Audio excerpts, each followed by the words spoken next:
Hi, Arya. I'm Anusha, the new counselor. Hi. I'll take over from here. Thanks. Miss Mitra பத்தி கேள்விப்பட்டேன். I'm sorry.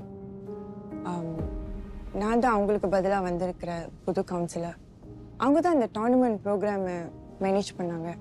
அதனால என்ன அவங்களுக்கு பதிலாக டேக் ஓவர் பண்ண சொல்லியிருக்காங்க. நேற்று தான் நானே பாய்ஸை மீட் பண்ண போனேன். பழைய கோச்சுக்கு பதிலாக கோச் ஜெயக்குமார் வர வேண்டியது. பட் திடீர்னு வேணான்னு சொல்லிட்டாரு. மித்ராவுக்கு நடந்தது நினச்சி அவரால் மீண்டு வர முடியல. நல்ல வேளை இந்த டீமை நீங்கள் டேக் ஓவர் பண்ணுறீங்க. I understand it's for Mitra. Very honorable of you. I mean, girlfriend போன பிறகு எத்தனை பேர் அப்படியே மூவ் ஆன் பண்ணிடுவாங்க. பட் நான் பாய்ஸை பார்க்கலாமா? ஷூர், வாங்க.